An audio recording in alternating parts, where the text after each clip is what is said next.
Hello everyone and welcome back to another interview from Super Cool Radio. I'm your host as always, the spirit of Super Cool Radio himself, Matthew Thomas. Before I start talking about my guests, just a quick reminder to thumbs up this video and subscribe to our channel and turn on that notification bell. That way you don't miss any super cool content. My guest is a very good friend of mine. He is Brian from Concerts That Made Us podcast. He's an incredible interviewer and one of my favorite podcasts to listen to. We'll be talking about different aspects of podcasting, sharing some great stories, and a lot of laughs as well. I hope you enjoy this video, and we're going to bring on my guest this time. It is Brian from Concerts That Made Us podcast. Let's go!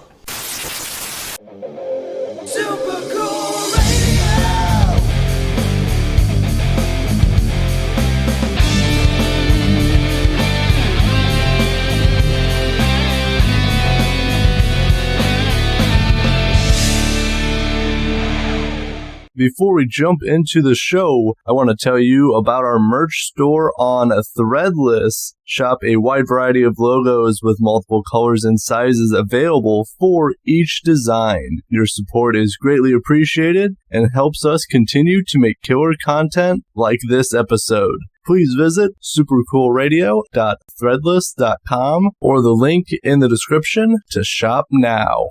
I got a really great guest joining me at this time. He's an incredible interviewer and the host of one of my favorite podcasts. Please welcome Brian from Concerts That Made Us. Matthew, how are we? It's an absolute honor and a pleasure to be here. It's very nice to have you. I'm doing great. How is everything going for you? Good. Can't complain. All good. The weather's a bit crap, but kind of get used to it over here in Ireland. It's like -3 degrees Celsius now. I don't know what that is in Fahrenheit, but it's cold. I'm sure there's some very odd calculation you got to do for that. I used to remember that in high school, but now I don't. So. it was like you had to multiply it by 3/2 and divide by something. It was very odd. Yeah, it'd be much easier if like everyone just adopted the one, if it was Celsius or Fahrenheit, either way. Joseph, I don't know if you saw this in the Discord. Joseph sent in a really great question that I'm curious about. So we'll see what you think. So what do you prefer for your whiskey? Is it Irish, Canadian, or American? Personally, American. I'm an absolute lover of JD, Jack Daniels. Oh, nice. But I don't know. I feel like over here, that's not really a proper whiskey. Now I'm probably going to alienate a load of fans of my show saying that because I have a large listenership in America. But, Ireland, Scotland is kind of the home of whiskey. If you want to mute that bit out, you can. But I don't know. I'm just a lover of JD. It's just sweet and goes down nice, whereas I find Irish whiskies are very harsh. It's good to know. Jack Daniels is a standard, at least in my opinion. Yeah. It's very nice. Either that or Southern Comfort, but I don't think Southern Comfort is a whiskey. Is it? I don't know. Either do I. You see, I'm not a great person to be chatting on it either because I might drink like maybe once a year. I wouldn't, unless I was at an occasion, I wouldn't really drink, Yeah, I feel, to me, I prefer like soda, and like right now I got hot chocolate in my Randy Savage mug. Oh, nice.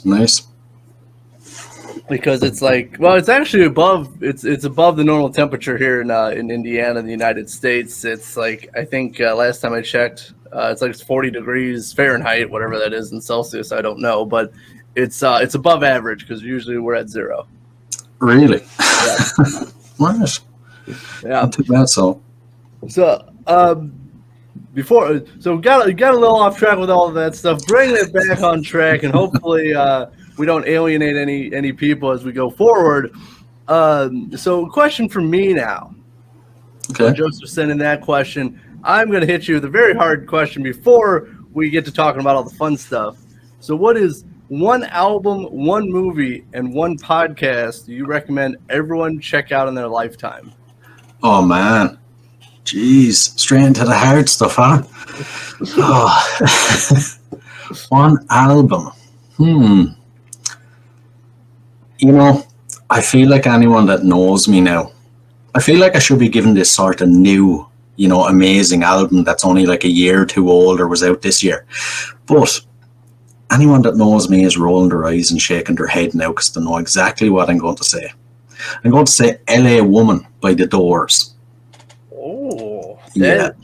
That's a damn good album. I was not expecting that from you, but Really? yeah, I not say you don't listen to The Doors, but I was not expecting. But it's a very solid album. Yeah, it's one that I always go back to, and I have all of their albums in my collection. But for some reason, if I say to myself I want to listen to The Doors today, that's the album I'll go to. It's just it kind of has everything, Yeah, it does. Plus the title track is one of my favorite songs by them. Yeah, me too. I love the sound of the motorbike and everything starting off, and just the bass line, and it's the perfect tempo, everything. And did you know that he recorded the vocals in sitting on the toilet? No, I didn't know that. Yeah, they recorded it at home, and they couldn't get the perfect kind of echo and atmosphere going. So he went into the toilet with the mic, and he got the perfect reverb on his voice in there. I have heard of people recording in the bathroom or like closets and stuff because like it's smaller, so you get that kind of echo. But I didn't know that for that song. That album, I should say. Every day is a school day, huh? Yeah. Movie then. Oh. Yeah, movie. This is hard because if I didn't do a music podcast, I'd do a movie podcast. I love movies. I think I've like 5,000 DVDs or something. Oh, yes, I still collect DVDs. I'm old. That's how I got a bunch of DVDs that I collect too. Like CDs and DVDs are my go-to. Really? Oh, yeah. Yeah. Right, I'll give you 2, right? Possibly 3 because I can't narrow it down. But if you want to keep on a music sort of vibe, see, even as I'm about to say this, I have about 5 other movies popping into my head. But I'll say Elvis to give you a new film. The one that came out last year. Everybody should see that. I think it's a perfect example of how the music industry can screw you over no matter how talented and how iconic you are. Like he had it all in the palm of his hand, but yet he was a prisoner to his own fame. A non-movie one or non-music one would be probably Goodfellas or A Bronx Tale. No, have you seen them? I'm not familiar with them. Oh man, if you like mafia movies, these are, up there right next to The Godfather. The best mafia movies ever made. Best crime movies ever made. They'll always have a special place in my heart, just say. And what was the next one? An album, a movie, and... one podcast. Oh God. Can I say Super Cool Radio? Yes, you can. Of course you can. That was the right answer. That good.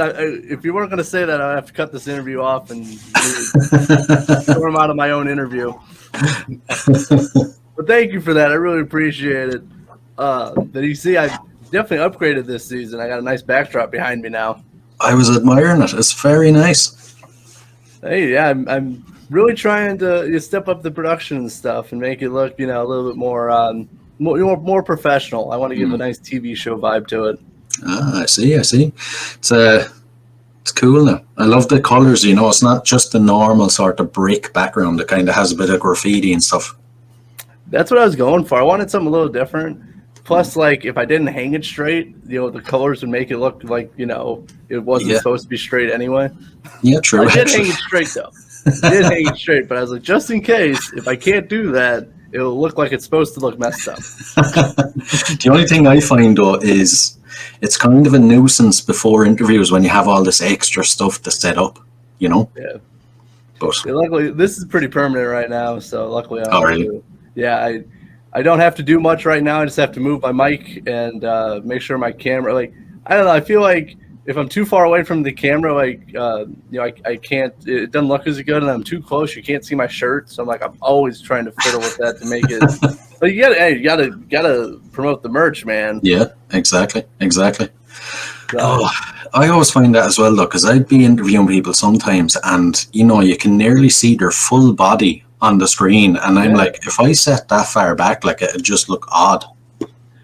Well, yeah, and for me, like I have my notes and I have my cues and stuff where I do stuff. So like I can't read that far away. Like obviously I have fine vision, by the way, people, but it's hard to read, especially like this is pretty small text. And I hope you can't even see it. This is pretty small text. I had a lot of questions that I was maybe going to ask you. So to do all of that, it's hard to read that and be very far away. Yeah, true. Or you get like the people who are like, it's like zoomed in, so you just see like their face. And I always find that weird. Yeah, oh man, I was looking at some of the recordings from my early interviews last week, which is why I remember I was telling you my hard drive crashed. Yeah. I feel like that was part of the reason. But my first like 5 interviews, like it was literally up there. You could just see my forehead and my mouth. It was like ridiculous, It's crazy. Like I look back at some of my like first interviews of the first season, and like I thought it was fine, but then like I look at it compared to like what I'm doing now, and it's like I can see how much like progress I've had. Again, this is going on my 4th year of doing it, so if you're not progressing in 4 years, it might be an issue. Yeah. Do you feel like you've gotten to because recently now, the last year or so, I feel like I've got very comfortable and almost like I've found the sweet spot for me, where I'm happy with, it's I suppose it's confidence in what you're doing. Well, it definitely is. I think for the most part I am. There's still like some occasions, like to me, there's some guests like you have on and it's just like, you're just not gelling, you're not vibing. And I think that's a struggle, like to try to get that, especially like there's people who, like if you're probably familiar, like if you set this up through a third party or a manager, promoter, whatever, and like then you don't even meet the person until the interview. Yeah. So to me, it's like sometimes it's hard, but like most of the time, I try to make them feel comfortable, so that way we can have a good interview. Where I really noticed my confidence really skyrocket, I covered Motoblot in Chicago last year, and if I was doing the interviewing the Vaudettes in the streets of Chicago. So like if I could set this up, I could do this, then like I could pretty much do anything. Yeah, exactly. Jeez, that's a major step up. Like I couldn't even imagine doing that over here. But over here then we wouldn't have as much opportunity to do that. But geez, even just to, like even step out of the comfort of your studio and have to do it in a different place, and then on the street, with people walking by, stuff like that. Oh man, I'd need some serious run-up time to try psych myself up to do that, I mean, the cool part of that, like, they were really awesome. They're very cool to work with. And what was nice about it was that, at least it was like a little bit gated off because part of like the Motoblot festival. So the only thing I had to really worry about was the motorcycles going past. So that was the only thing I was really concerned about was like noise. But that was like impromptu. Like I wasn't planning on going to that to do that. I just started talking to them and we just started kind of hit it off. So like, yeah, of course we could do an interview today. So that's kind of how like it was just completely impromptu. I didn't have any notes prepared. I was just like, all right, let's do it. Yeah. Sometimes I feel like when you don't have any notes, it turns out to be one of your best interviews. Because for a long time, I used to just go into the interview blind. I'd obviously listen to their music and look up a small, very minimal amount about them and just, go off the top of my head. Recently, though, I've started, like yourself, making notes and making questions just in case, you have something to fall back on. Yeah, I've always liked it. To me, it makes me feel more confident that at least I know the material. I know who I'm going to be interviewing. To me, I feel better about it. But could I do an interview without notes? I have done it before. Of course, I feel confident I definitely could. But to me, like there's some stuff, and I know, as you know, with some people, some promoters and talent agencies, like, okay, you have to talk about this. You have to mention this. So that's kind of why I just started making notes. Like, I don't want to forget anything because if I have to mention, oh, there's a new album coming out, oh, there's a new tour starting or whatever. Because to me, sometimes I get lost in the conversation and it's just like, oh, crap, I got to mention this or, whatever. I have to figure out a way to include this. So I kind of like planning it out. And I don't know for you, do you for like guests, do you like watch like previous interviews about them before you interview them?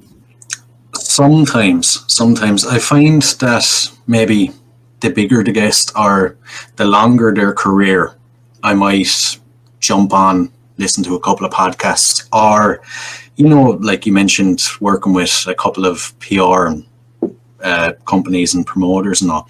If they've got a new album out and I know that they've been doing the run on podcasts, I'll listen to maybe one or two of the most recent ones to make sure I'm not asking the same questions.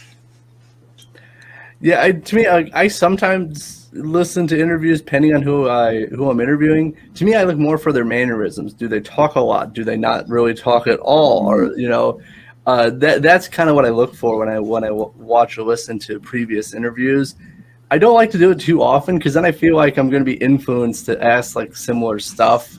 So that's why I kind of tried coming up with like my own stuff, because I have like my own kind of style, and I have my own kind of questions that, at least from what I come up with, not many people, I try to ask different things. I think I not accidentally, on purpose, kind of stole a question from you, but I'm not going to admit that.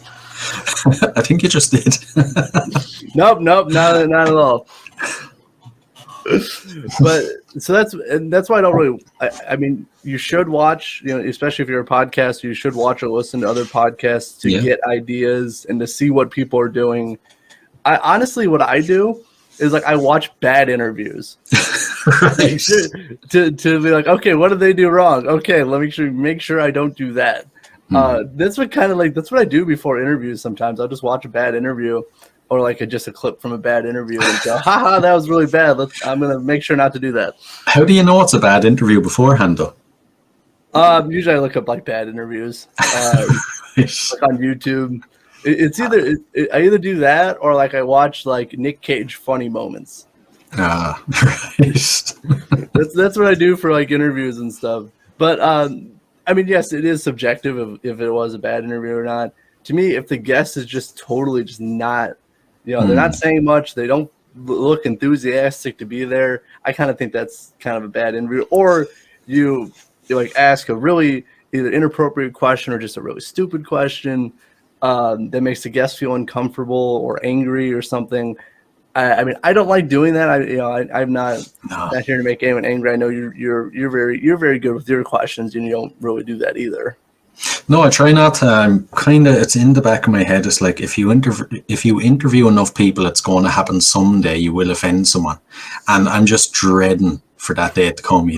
And even in the past, I've been told I had to talk about certain things, but I didn't feel comfortable bringing it up. And I was beating around the bush, and even, I don't want to mention the episode or the band for people to know, but if you've heard this one, it was a certain thing I asked the singer about her lifestyle, let's say, and you could hear the uncomfortableness in my voice because I didn't want to offend her, even though the PR person had told me I had to speak about this. I wasn't, I hadn't spoke to the singer beforehand, and I just didn't want to offend her, No, I know what you mean. That to me, that's kind of a weird spot for a PR person to kind of put you in, unless it was like very public knowledge, then maybe. But I would obviously be uncomfortable with it before. What I've been doing, if there's a question I'm not sure about someone like that this guest will want to talk about, before I even start the interview, I usually ask ahead of time, like, hey, I was planning to discuss this. Are you okay with it? So that's what I do. I've only had a couple like questions where like I really need to talk to this person beforehand, just in case, because it could make it really bad. Yeah, exactly. So I know there's been a few occasions. Luckily, it hasn't happened in a couple seasons. Actually, I've been pretty good about that. I mean, again, what I noticed a lot with podcasters, they like kind of purposely ask those kind of questions. And I mean, to me, it's a little of a scummy move to kind of do stuff like that just to get views on YouTube, they put it in the title too. To me, it rubs me the wrong way as a podcaster. Yeah, me too. You see, it's all these guys are looking for like that perfect phrase or that perfect story from their guests, so that even take music podcasts. so that like Kerrang magazine will pick up on it and publish their podcast, you know. It's not worth it really, you know. You want to build a good relationship with the guest. You want to, well, the way I approach it is I always say to my guests, just think of it as two old friends sitting having a chat. You know, you want them to be relaxed, comfortable, and just open up, you know. Oh, exactly. And to me, I think it also builds a little bit of mistrust in the audience too. If you start doing that stuff, I know some people are into that kind of stuff, like the gossip and the rumors and, you know, whatever the information is. But to me, that's not what I listen to podcasts for. To me, I'd rather like have some people who are laughing, having a good time, telling good stories. You know, that's kind of what I look for, and that's definitely what I look for when I'm trying to interview a guest. Yeah, exactly. You want to have a good time. You want to, you know, if you're having a good time with the guest, the audience is having a good time. You know, I've listened to podcasts before and I actually feel like I'm in the room and I'm amongst them having the conversation, you know, and when the podcast's over, it almost feels like I was there amongst the conversation. You want your listeners to feel like that, you know, and if you're having negative conversations and your podcast is full of negativity, you're not going to have any long-lasting fans or listeners, you know. Oh, definitely. And you know, it may be cool for a little bit, but I don't like listening to a lot of negativity, because to me it doesn't help me. It doesn't help my my mental health or anything like that. I want to have positive conversations and talk about cool things that are coming up and just have fun. I know you're very similar with that approach as well. Yeah, definitely. Like, there's enough negativity in other aspects of your life that you don't need to be making negativity on your podcast, you know? Oh, exactly. I know. I see a lot of it on social media too. It seems to be like the trending thing on social media is like, it's always like negative stuff. There's very rarely is there something positive that's actually like trending on social media. Yeah, exactly. To be honest with you, if I didn't have the podcast, I wouldn't be on social media. I think I'm just fed up with it at this stage, you know? Dude, I totally feel it. I've said that before too, like to some of my friends, like if I didn't do what I'm doing, I accidentally hit my mic, I wouldn't be on social media either. Or if I was big enough where I was making enough money, I would pay someone to do my social media. Just take care of it. Because, that's the dream. Oh, dude. It's you know, again, it's a cool feature. It's a very great tool for you know, people like us and the up and coming podcasters. But at the same time, you have to go through a lot of you have to weed through a lot of things to actually try to gain some traction for your podcast. Yeah, that's what, like, the end of last year, I kind of pulled back from social media as well, because you know, this whole thing, you have to post at a certain time of the day, you have to, all that stuff you have to go through. I got sick of it, you know, and it's more like a game of luck. You know, one day you'll post, you could get 400 likes. The next day you'll post the exact same time, everything, you get 4 likes. You know, it makes no sense. It's totally stacked against you. So it kind of turned me off it, and I've gone into a kind of way now where I literally just post when the new episode's out. You know, whereas before I'd be posting memes, or if it was a singer's birthday, I'd post a photo of them saying happy birthday, stuff like that. But now I've cut way back just to the new episode post, and I feel like that's actually after helping my mental health, because I was getting so frustrated and so annoyed with it. It was kind of turning me against doing the podcast, you know. And then, like, social media isn't a major part of the podcast. You know, the podcast is there to record interviews with cool musicians, record the conversations, and get it out there. We only use social media to get more people's eyes on it to listen. But the way Facebook especially, they want you to pay to show it to people. And I read a report, a guy spent like $1,000 on Facebook ads, and like it got shown to say 4,000 people, and out of that 4,000 people, I think 10 people actually listened. You know, it's not worth it at all. No, it is really not. I really like how you said, it's stacked against, the user, really. But it definitely, you got to pay for people on your page to see it. Like, to me, if it was working, as it should. As it should. If you had, let's say, 2,000 likes on your page, well, 2,000 people should, they should be able to see it because they like the page, not like a tenth of your audience. Yeah. Sure, there was a post not so long ago I put up, and someone liked it, right? And I was like, that name sounds familiar. And I went in, and they're a person that liked the page when it was first set up, but like they've never liked anything since. And I was speaking to him, and I was like, did you forget about the podcast? Or they're like, no, I listen to the podcast every week when you released an episode. It's just I never see your stuff on social media, but I've liked your page, so I don't know why. Yeah, I've had similar people tell me, same thing about that. And kind of what I've just been telling them is just either just follow on Spotify or subscribe on YouTube, because that way you get the notifications when a new episode is dropped. It is very frustrating with social media. I'm definitely kind of reaching that point with it too, of it's frustrating to like see like no one's seeing this post, like especially if you put like a lot of work into it. Like I make my own artwork, I know you do the same as well, and then like just nobody sees it because of their algorithm. It's just like, this sucks. Yeah, let's start a movement to bring back Facebook from like 6 years ago. Nice. Yeah. Or just have like I don't really care what platform it is. If it's like people are on it and people can see it, then like I'm in for it. But I just been trying to drive people to either Spotify or YouTube or something. At least YouTube's a lot better with it. Plus you can make posts now on there. Can you? Yeah. Oh, I didn't know that. Now I accidentally hit my mic. I didn't know that. I never really I do use YouTube, but I have it all automated. When I release a new episode, the video automatically gets made and put onto YouTube. It's not a video like this. It's the promo sort of videos where it's just the artwork. Yeah. So I never even look at YouTube really. I didn't know that. I didn't know you can automate. I see. Maybe it's just me being me, but like I have to to know I do it right. I have to manually upload stuff, right? That way I can tweak the description and to include different stuff and whatever. So I kind of just like doing it all myself. That's why like when I upload to I have Anchor, YouTube, and Rumble, and that's where like I just do it all manually myself.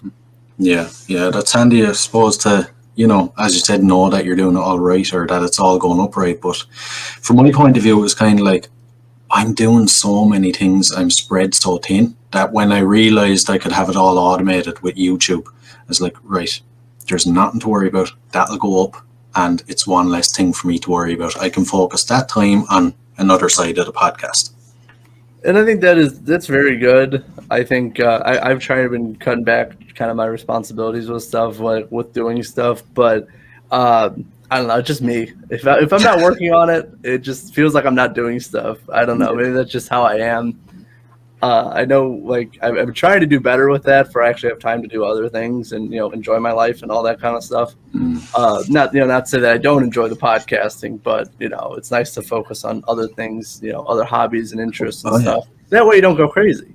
Exactly. There was a period for a few months, and I think you probably know at the time as well, because we were chatting a bit, and it was all getting too much to me. Like I was going to pack it all in, because I was literally focusing 95% of my time, my free time, on the podcast. Like I was working 45, 50 hours a week at my normal job, and then my free time was going towards the podcast, and it was getting way too overwhelming, and the last 6 months now, after that I realized, what, the podcast is not the most important thing in your life. It's at the moment a hobby, so treat it like a hobby. Spread it or spread your time amongst other hobbies and include that, and it worked. Like I'm much happier, I'm much more enthusiastic about the podcast, and I don't see that I'll ever get fed up of it. That's very good to make that kind of adjustment, to realize, this is, you're getting burned out on it and not being not happy with it. I've definitely been there a few different times with this. I still don't think I probably have the best work life, podcasting balance yet, but I definitely know what you mean by that, and I still think I spend too much time on it for me Really? Personally. But sometimes I feel like, I don't know, sometimes I feel like when I'm gaining traction on something, it's like, all right, I got to go all in, I got to dive in and actually do it. And then sometimes it doesn't work out. Yeah, yeah. That's the thing, though. You have to know how to bounce back from them times as well. Definitely. I know there's been a lot of challenges I've faced when doing this. So kind of want to get to a few of my questions. We've been having a really great conversation chatting with this. So right now, what do you think, what were some of the biggest challenges you face like right now with podcasting? Right now, at this exact moment, my hard drive is broke. That is a big challenge.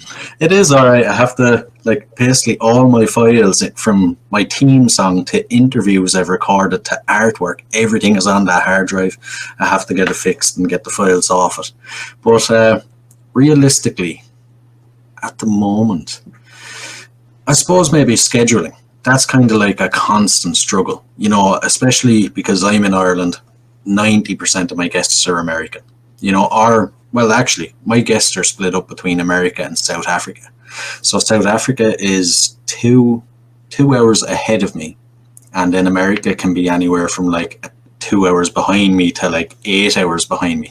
So that's the biggest kind of thing I have to deal with, you know. And then I work nights for 2 weeks of the month, and it's kind of, I have to get up before, like 4 hours before going into work, do an interview, hope it doesn't go over, and then go to work, and then come home in the morning, maybe do an interview for someone in South Africa before I go to bed. And it's a nightmare at times. It can get a bit too hectic, you know. And in the past, I have gone overboard on booking guests. There was one week I was working nights, and I'd have to leave at 9 o'clock.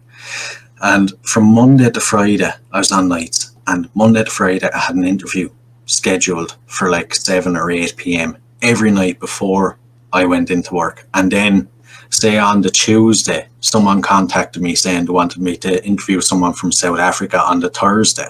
So I had 5 already booked in, and then it turned out I had 6 interviews in the week. Saturday morning, I actually felt physically sick, you know, from just tiredness and being overworked. It's just, and I vowed then never to do it again. Yeah, I can definitely understand that, and I've definitely overbooked guests too. I totally like know what you mean, and I mean currently I'm in between jobs right now, so like I do have that time. But when I was working and trying to schedule stuff around a work schedule, like I was working just 9 to 5 or 8 to 5, so I had a little bit more luxury with that. Plus, being in America, you can there's not much of a time difference compared to being in Ireland. But dude, that's hardcore. I thought some of my scheduling weeks were bad, but that's hardcore. Yeah, and you know how it is, like, at the time when you're taking these bookings, you're like, oh great, I'm not going to run out. I'm going to have enough interviews for the week, but then, or for the month even. But then when you have them all recorded, it kind of sinks in. I've too many interviews. I'm wanting to release one a week. I've like 8 in the can. And then another thing I kind of struggle with is when you're dealing with PR companies, I feel like you can't be like, oh yeah, this interview is going to be out in 5 weeks' time. I feel like 2 weeks tops is the most that they will wait.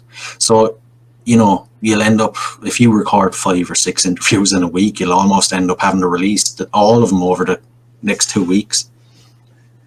Yeah, I know. I know what you mean by that. Some of them definitely very, very insistent on like it has to, be released in a certain amount of time and stuff. And I mean, my schedule, I was releasing 2 to 3 a week to kind of keep up with like how many I've actually recorded. And I'm trying. I mean, I told you this last year. I told you this year. Like, yeah, I'm going to cut back, and I kind of haven't. I kind of thought that, all right. Yeah. I don't know how you release 2 to 3 a week though. Like the maximum I've ever released in a week is 2. And in the last couple of months, that's been a constant, maybe 2 weeks out of the month I've released 2. But geez, the work it takes to get those 2 interviews ready to be released into 1 week. And then it's like, oh, they're released. Oh no, I have another one I have to edit now for next week. It's a hell of a lot of work. You really need a team behind you. Oh, definitely. I know there's a lot of YouTube channels that have like teams, in place. It's not just the person you see on camera. We don't have that luxury. Like the people you hear and see, Brian and myself, we do everything. We do the social media, we do the interviews, we do the editing, we do the artwork. I mean, well, that's kind of the main stuff. But anything else that comes up, Go through everybody else will do applications, that. vet who we want to have on the podcast. Yeah, booking. Yep. Yeah, it's a lot. It's a lot. We're basically a one-man show. We definitely are. We are a one-man team, for our podcast. And with booking, I mean, this year, and again, we'll see what happens. But this year, I'm definitely trying to focus on these are guests I really want to interview. Like, either really like the music, or I think I'll have a really great conversation with them, or whatever. Like, that's kind of been my focus. Usually, back when I first started, I was just saying yes to everybody because I didn't really have much of a audience or following or whatever. So I was like, okay, I need to get some guests rolling. So now I feel like almost 4 years in, it's like, all right, I want to be more selective with who I'm interviewing. Yeah, definitely. I think everyone is like that at the start though, because you're just focused on, I need episodes. And when someone comes to you, even if you're not gone on their music, you'll be like, yeah, okay, I'll take them in because that'll be, next week's episode. And then I have the week after and the week after. I need to fill these spots. But once you get to the stage where you realize, you have an audience, you have the skills to do it, to do the podcast, you realize that you can actually be selective and you should really only be talking to who you want to talk to, because at the end of the day, if you're not interested, no matter how good an actor you are, it'll come across and the audience will see it. That definitely is very true. You can't really act enthusiastic about something if you're really not. I mean, you can fake it for a little bit, but not for a whole conversation. No, you'll slip up at some stage. And I've even noticed in editing conversations in the early days, like, I thought I was being like enthusiastic, yeah. And then in the editing, I noticed like that 15-20 minutes in, there was a couple of times when I was like, yeah, all right, yeah. I just didn't sound enthusiastic at all, but I didn't catch it during the conversation. Well, it's hard. Like, I catch myself in editing, like, either I said something wrong, or like I just didn't transition well from something. Like, it's hard in the conversation to kind of catch yourself, or like you say the wrong date for something. Like, it's hard to realize you did that sometimes. Yeah, sure. You're focused on so many other things. You're focused on asking the question, listening to the answer. And then when you're listening to the answer, you're thinking of the next question.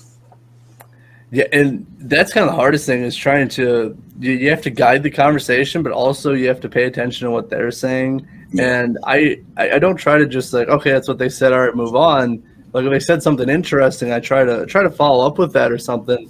But it's also hard because I don't know if you've ever had like, all right, you got this guest for like 30 minutes or whatever, you have a time frame, or like 20 minutes or whatever, whatever their time frame is. So like, okay, I have to get the main stuff in this amount of time. Yeah, it's kind of, I hate when that happens though, because it's kind of from the start, before you even press record, there's kind of like an uncomfortable feel. You feel like you have to rush through it. You have to hit the points they want to talk about, but then you have to hit the points that you want to talk about. Because I always think, right, if I'm given like 15 minutes, a half an hour, they're obviously coming on to promote something. We have to talk about that. But then there's no point in coming on a show called Concerts That Made Us if you don't talk about your concerts. So I always feel like we have to get the concert stuff in, but after we discuss what they're promoting, basically. Dude, I totally feel it. There's definitely some questions I really like to hit on in interviews, and sometimes there's that balance of like, okay, you got a new album coming out, we got to talk about that. We only got 15 minutes, so like am I going to get any of my other questions in, or we're gonna like just talk about the album? It's hard. I don't like when that happens. Unfortunately, with people scheduling, with how things go. Unfortunately, you don't get kind of the desired time length you want, especially like there's some that's like, oh, we were having a great conversation, but then only had 20 minutes to do something. Yeah, I had an interview with a guy there last year. No, I think it's still this season. It was last year anyway, last summer it came out. And it went on for an hour and a half. And I thought it was going great. Well, it was going great. It was a great conversation. It was a very popular episode. But at the end of it, when I stopped recording, He turned around and he goes, geez, that was a long one. My publicist told me we'd be on for a half an hour. I was like, what? Like, she had never said to me I had a half an hour's worth of time, and I was here talking to the guy for an hour and a half. Yeah. Wow.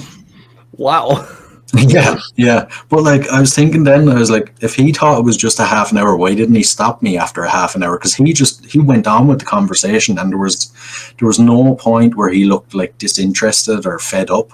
You know, he was enthusiastic about the conversation the whole way through. So that's strange. Kind of odd. Yeah, just odd a bit. Situation. I try to tell my guests ahead of time, like how long I'm going to plan on. I know for us, I'm going a little bit longer because, well, I like having a conversation with you. Plus, this is our first time actually speaking to each other. Usually, we just text each other funny stuff. yeah. That's not for the audience, though. They'll have to pay extra to see that. That's right. But when I try to tell them ahead of time, like, hey, I'm planning to go 45 minutes if that's okay with you, and some are like, well, I got 30 minutes or whatever, and that's fine. Or someone's like, well, I got a whole hour. You want to talk for an hour? I'm like, sure, good with me too. Communication is very important, especially as we talked about. If you're using a third person who is not your guest, it's hard to, you can communicate. Like I sometimes I've had happen where I communicate with the third party and they don't communicate with the guest, or the guest tries to communicate with me and I just don't get it. Yeah, I've had that as well. Honestly, with the publicists I've worked with, I haven't had really any issues, which I'm very happy for. Very glad of like any kind of huge miscommunications with stuff, and I hope that continues, because to me it kind of brings me down when you have to deal with like just outside stuff that really doesn't mean a whole, it shouldn't affect stuff, but it is affecting stuff, and it really doesn't matter that much. To me, it brings me down. I'm trying to do this podcast when people make it not fun. Yeah, exactly. Or you get a PR company scheduling like 3 or 4 guests for you, and like 3 of them don't turn up. The reason I'm laughing because I know what he's talking about with that. I'm not going to say the name of the company, but yes, I had something very similar happen to me with that. It's unfortunate. To me, there shouldn't be an excuse to that. To me, if you make a commitment to have a guest be on who's ever show, and then you just no show or whatever, it used up my time to make the notes, to ask these questions, to make time to do this interview. Same with you as well, because we're pretty, with our schedules and stuff, like we're busy people. Obviously you're working a lot and I'm trying to find a job. So when I was working, it was, it was a lot of time taken away from this for them just to not do exactly. Yeah, all the preparation and everything going into it, and then, as you said, they don't show up. You're sitting there like an idiot for 20 minutes waiting for them to join the meeting, and then you send a message and it's like, okay, I'll check with them, and an hour later they get back and say, sorry, they can't come to it. And if it's happening, that case in particular, to me, that's a major lack of communication, because 3 separate people can't just decide or can't just forget about the meeting, Exactly. And I'm not saying just for PR companies too. I've had just bands just no show, and sometimes like you'll like send them a message or an email or something, and then like you just don't hear back, or for a few days or never. Or do you ever have someone like a band reach out to you to ask for an interview? You give them a chance, set it up, and then they no show. And it's like, you asked me to come on. Why are you no showing? I think I've had. Yes, I think I've had that. It hasn't been in a long time. I haven't had a no-show in a while. I've had people show up late. That was kind of a regular occurrence at the beginning of the last season. Like people were just showing up late, which kind of sucks. Because to me, I try to budget like an hour-ish. And then like if there's technical difficulties, if a person doesn't show up on time, it's like, well, kind of cuts in the time of the interview as well. Because, if I have to do something or like, whatever. It kind of just cuts into the interview, or I'll be unprepared. Like they come back to me 2 hours later, like, "Hey, I'm ready now." It's like, well, I'm eating dinner. Yeah, exactly. You're not just sitting there at the mic all day waiting for them to show up. You do have a life. What I've been doing lately, if you don't show up in 15 minutes, I kind of just go on with my day. Like I'll send you a message, email, whatever, but I kind of just go on my day. And if I do have time later that day, like we can reschedule or next week or whatever. But to me, with how I pack interviews and stuff, like if you kind of miss it or whatever, and like unless there's very like extenuating circumstances, like emergency or something Understandable. Yeah, very understandable. But sometimes you're like, yeah, I just forgot or whatever. It's like, well, I don't really have much time to reschedule. I try to honor all interview commitments I'd make, but sometimes like I don't have time to schedule this. Where am I going to put this in my? Where am I going to release this now? Yeah, exactly. That's the other side of it. Because I was going to ask, like, if someone no shows and say they show up a week later, do you still keep them in the same slot for release, or do you move back their slot a bit? It depends. Some like what I've been trying to do lately is not schedule so much ahead of time, so that if someone does like no show, then that way, okay, like this person will take this spot, and I can release it then.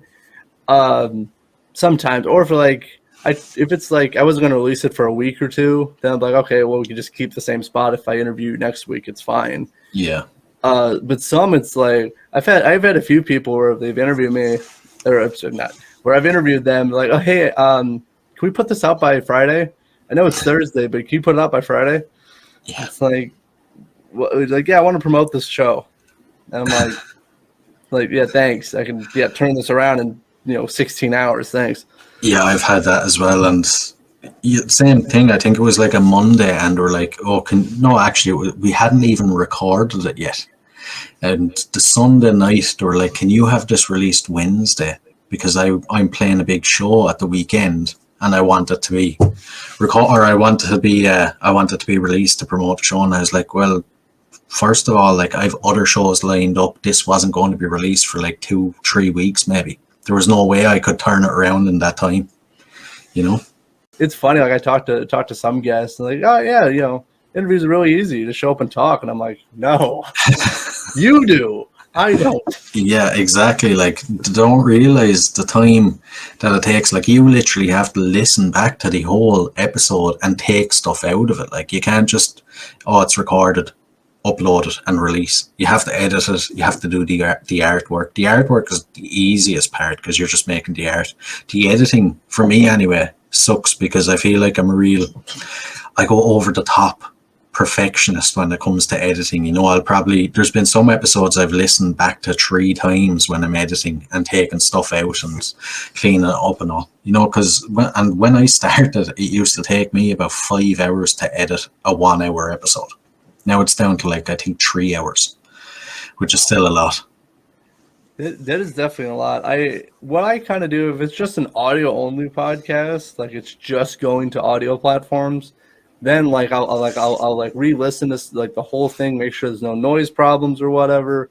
If it's a video one, I don't do as much editing unless I know, okay, that spot's got to get edited out. There was an issue there, whatever. Or like, hey, I didn't really like that conversation or this talking point or whatever. I'll edit that out. But if I'm pretty happy with the interview, I don't do a whole lot of like video editing for it. As long as it sounds good. I've added a background to my videos now for this season. So I'll include that, and I'll cut whatever I need to cut, add the intro, add the merch store plug, credits, all that stuff. So I don't do as much, depending on, like, there's some where like the audio is just awful. I don't know if you've ever had that where like the guests, for whatever reasons, like their audio was just awful, and I'm like, I don't know what to do. Yeah, there's not much I can do with this. Yeah, I've had guests that sound like they're talking through a tin can to me, or I've had guests that kept moving their chair, or there people came into the room, or there was a dog running around, and you could literally hear the dog panting on the mic, and it's just, there's nothing you can do with stuff like that, really. Yeah, just have to let it go. I used to try to like edit as much as I can of that stuff, or like try to make it a little better, but nowadays it's like, unless it was like a long period of time where like the guests had I've had some where they had to take their dog outside or something. So like I'll edit that part out. Like no one needs, doesn't add to the interview. But if it's, for the most part, the audio is decent enough, like good, not like I'm not lowering my standards of stuff. It's just more of it's going to take me way too long to to not fix this. Yeah. That kind of thing. But yeah, there's so much that goes on with like editing. That's why like I try to tell people, like sometimes in interviews I'll bring it up. It's like there's a lot that goes on behind this podcast that you don't actually see. Yeah. You know, they're not going to see us, you know, type, you know, editing on a computer because, well, that's just boring anyway. For, you know, no one wants to see that anyway. No, but I think you'd actually lose the audience if they're seeing that.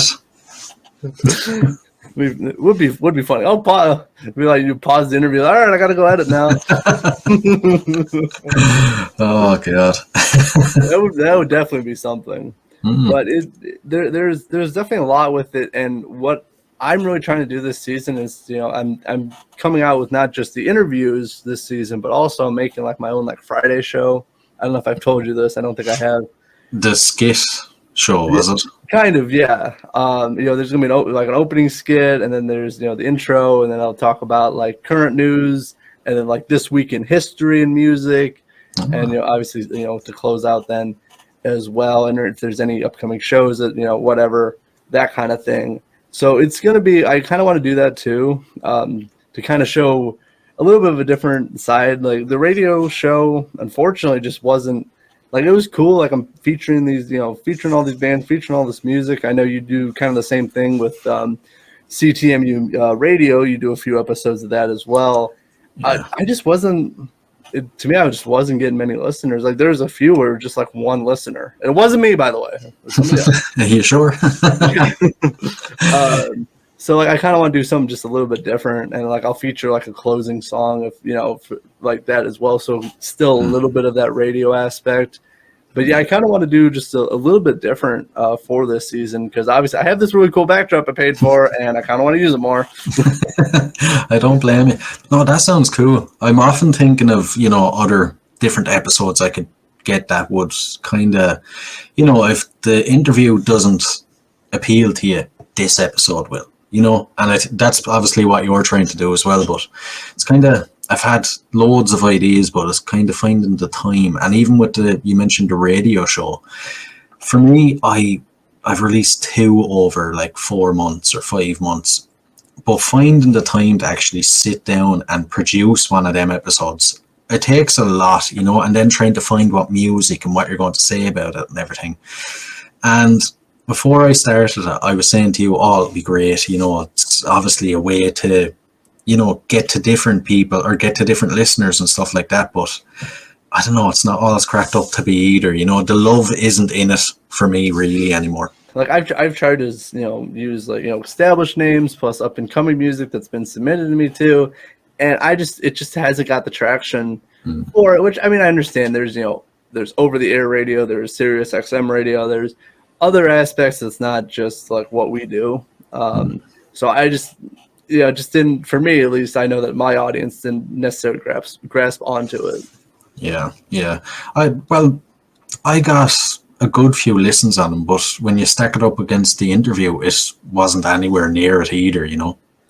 Oh yeah, and for me it took a very long time to produce those, as you mentioned as well. Yeah. So like for all this work and for it to not to really do that great, I'm like, yeah, I think I want to change it up a little bit. Also, I want to show more like funny skits and stuff, just because it seems like, well, that's something I want to try out. We'll see if people find me funny.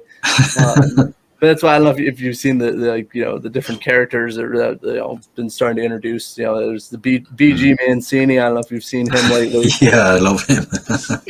So he's you know, making a few more appearances as well. You know, hard to get a hold of the guy, so we'll see. He's trying to take over my company, hostile take over my company.